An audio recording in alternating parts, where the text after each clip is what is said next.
Kugira ngo umusaruro ukomoka ku bucukuzi bw'amabuye y'agaciro mu Rwanda urusheho kwiyongera, harashyirwa ingufu mu bushakashatsi n'ubucukuzi bw'amabuye mashya afite agaciro kanini yiyongera ku yari asanzwe acukurwa mu Rwanda. Muri yo twavuga nka zahabu, ubushakashatsi bw'ibanze bwerekana ko iboneka mu duce tumwe na tumwe tw'u Rwanda. Muri urwo rwego rero hari icyerekezo leta yihaye. Nibyo Bwana Imena Evode, umunyamabanga wa leta ushinzwe ubucukuzi bw'amabuye y'agaciro muri Minisiteri y'Umutungo Kamere asobanura. Turi gushyira ingufu nyinshi mu bushakashatsi bwa zahabu kuko nk'uko mubizi ni rimwe mu mabuye afite agaciro kurenza ayandi nayo ubwayo afite agaciro. Zahabu ku isoko ifite igiciro gihanitse cyane kandi kugeza ubu mu Rwanda ntabwo tuyicukura ku buryo bufatika. Ubwo rero kugira ngo ishobore gucukurwa tugomba kumenya neza aho iri, uko ingana n'uburyo hateye aho hantu yabonetse kugira ngo duteganye dushyireho n'inganda nyazo zatuma tuyicukura ku buryo bugezweho. Ubwo rero muri politiki dufite nuko hakorwa ubushakashatsi bugezweho bukoreshejwe n'ubuhanga bugezweho kugira ngo tumenye neza ingano ya zahabu dufite n'uburyo ki dushobora kwicukura.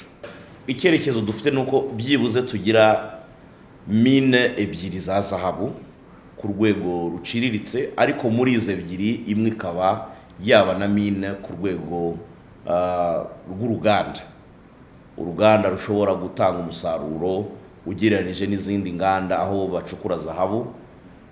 Nicyo cyerekezo dufite, byibuza mine ebyiri, imwe ku rwego rw'uruganda n'indi ku rwego ruciriritse. Kugeza ubu rero zombi ntazo dufite, ariko turizera yuko dushingiye ku bimenyetso tumaze kubona vuba aha ngaha mu myaka twihaye itarenze 4 dushobora kuba twabigezeho. Hano turi mu karere ka Gicumbi mu murenge wa Nyamiyaga muri site ya Nkoma ya mbere, aho sosiyete UNM yatangiye ibikorwa by'ubushakashatsi n'ubucukuzi bwa zahabu. Twasanze barimo kuyungurura igishonyi bari bamaze gucukura bakuramo zahabu.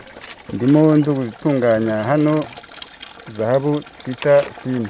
Ibi ndabikora ku buryo irasigara hano kuri uburangita ureba hano. Haraba ari umuhondo. Uyu umuhondo uri gufate hano kuri uburangita hasi. Nibirangira ubu ndikuremo mfate ikiringiti nishyire hano kunza kwibase mbashe kuyungurura neza tubone kuyitunganya.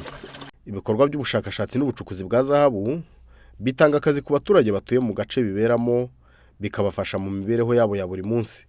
Mbasha kubonamo agapantaro, mbasha kubonamo uburyo nakwifashisha mu rugo na ndetse n'agatungo nkaba nakagura.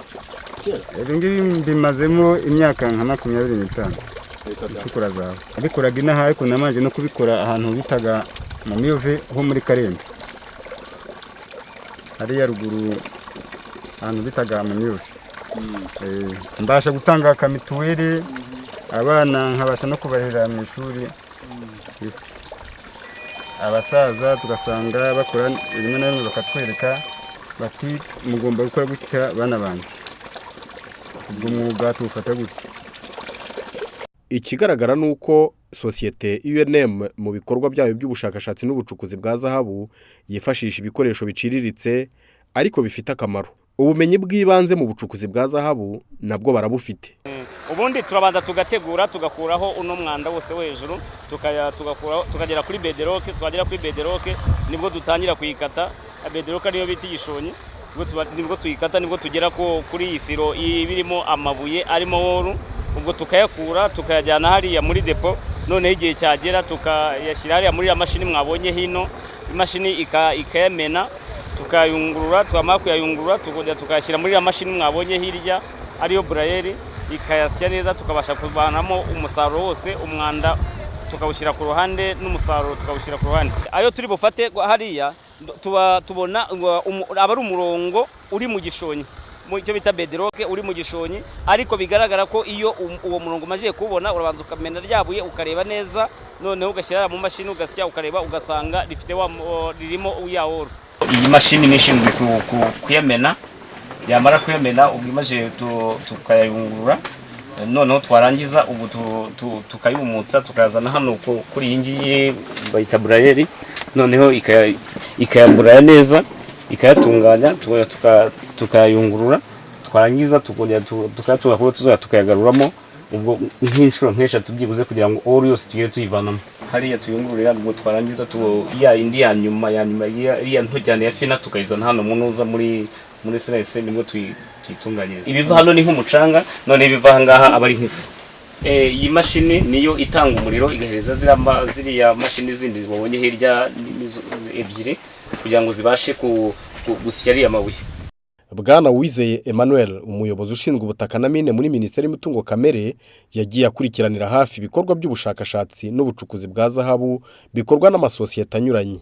Ikiza gihari nuko muri iyi myaka mike ishize Leta y'u Rwanda binyujwe muri Minisiteri y'Umutungo Kamere n'ikigo cy'igihugu gishinzwe umutungo kamere mu Rwanda, turimo turashaka uburyo dukangurira abashoramari b'abanyamahanga kugira ngo baze gufatanya n'abanyarwanda mu bucukuzi bwabo, aho kugira ngo tuzakomeze kugira uburyo bwa gakondo busanzwe, ahubwo dukore uburyo bwiyongereyeho gatoya ku bwa gakondo, tugakoresha amamashini tukabona umusaruro mwinshi, tukazajya tubasha gukoresha abakozi benshi, tukabasha gufata neza aho twakoreye ndetse tugakoresha imbaraga nke ariko tukabona byinshi. Ikindi twashyizemo imbaraga ni ukugira ngo abashoramari bo hirya no hino tubereke umutungo twebwe dufite muri iki gihugu cyacu. Nakwibutsa yuko hari ubushakashatsi buherutse gukorwa bwagaragaje yuko hari ahantu handi hatari hagaragara, hatari hakorerwa ubushakashatsi, kandi nyamara naho hari amabuye ya zahabu ashobora gucukurwa akoherezwa ku isoko, hanyuma umutungo kamere wacu tukabasha kuwubyaza umusaruro ku buryo bugaragara. Icyo numva tugomba gukora muri iki gihe cyane cyane ni ugushishikariza amasosiyete manini y'abanyamahanga yaje mu Rwanda akaba yaratangiye ubushakashatsi bwayo, tukabafasha mu buryo bwo kwihutisha gukora neza ubwo bushakashatsi, ariko nanone mu buryo bunoze, mu buryo butanga resulta nziza zikozwe neza bitewe n'uburyo bwakoreshejwe kugira ngo za resulta zigaragaza umutungo kamere wa zahabu dufite mu Rwanda ubasha kugaragara. Sosiyete UNM imaze igihe kinini ikora mu bikorwa by'ubucukuzi bwa zahabu rero ngo irashaka kongera ingufu muri ibyo bikorwa. Turimo gukora mwabonye anga aho mafotoraga anga hari amafilon turebe ndizeye yuko umwaka utaha hari isura nziza izaba yatanze gutanga ku buryo tuzajya tubona na musaruro ushimishije. Mwabonye ko preparatoire igeze kure, dairi imaze igihe kinini cyane kabisa turimo gukora iyi preparatoire, hari igihe turahagarara, hari tongera turatangira gukora, ariko birimo birakomeza bigenda imbere. UNM ngo ifite intego yo gukuba inshuro nyinshi umusaruro wa zahabu ibona kuri iki gihe mu rwego rw'ubushakashatsi ukava ku magarama ukagera ku biro. Iyi yaba ari intambwe ikomeye mu kongera imari iva muri ubwo bucukuzi, dore ko garama imwe ya zahabu ku isoko ry'imbere mu gihugu ihagaze ku mafaranga agera ku 20,000. Zahabu ifite agaciro kirekire kandi na soko irahari. Na hano mu Rwanda ntabwo wabura ahantu wagurisha ahantu hose, n'abagore bose ndabona bambara zahabu. Ufite vision ni nibura tubone biro kuva ku biro 5 kugeza ku 10 mu kwezi. Mu gihe cyambere, ariko inyuma yaho machine nitumara kubona ngufu zo gushiramo machine ari manini, birashoboka bishobora no kwiyongera cyane. Muri sosiyete UNM ngo babasha kwitunganyiriza umusaruro babonye wa zahabu. Iyi ni ifuri ishongesha zahabu mbere yuko ikorwamo imirimbo. Ishongesha zahabu ikoreshwa na gaz na electric, hari ventilateur isunika muka ishyuha kugeza degre 1800. Zahabu zikeneye degre 1200, ariko iragenda kugeza degre 1800.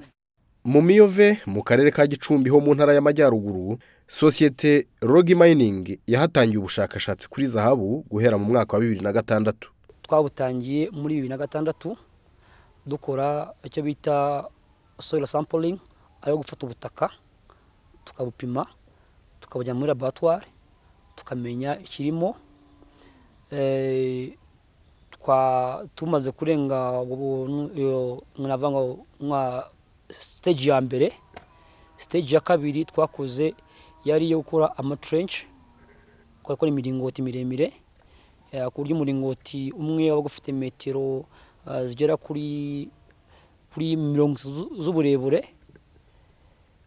Dukora icyiciro cya kabiri cyo bita magnetics, kirimo gukoresha imashini kabuhariwe